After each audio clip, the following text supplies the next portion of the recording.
estime que la quasi-totalité des patients âgés de plus de 70 ans développent des kératoses actiniques. Ces kératoses se développent au niveau des zones photoexposées, c'est-à-dire essentiellement le visage, les avant-bras, le dos des mains.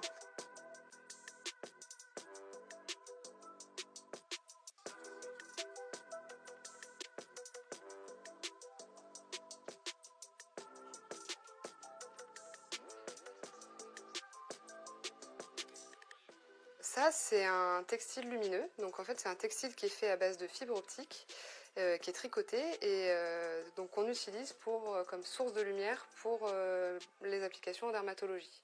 Du coup, l'idée, c'est de pouvoir appliquer sur des zones qu'on souhaite traiter la lumière de façon homogène, puisque le textile se plaque parfaitement sur les zones cibles.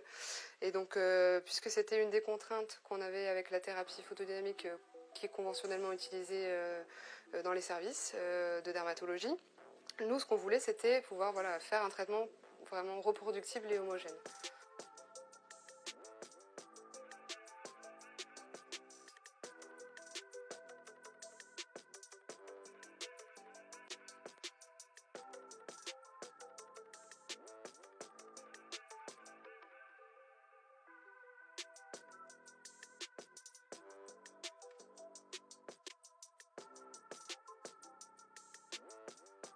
Alors, la thérapie photodynamique est déjà utilisée par les dermatologues depuis plusieurs années, qui pour l'instant était limitée parce qu'elle avait un gros problème qui était la douleur associée au traitement, et le dispositif qu'on a conçu donc, dans le cadre du projet Auréen Focistos a définitivement résolu ce problème.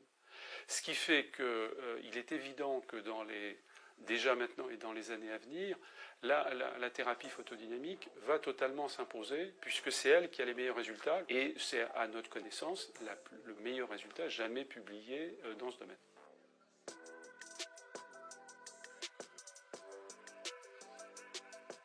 Nous pouvons proposer aux patients traités au CHU de Lille cette nouvelle technologie qui est aujourd'hui utilisée en routine dans le service. Ce dispositif a comme intérêt d'être particulièrement efficace et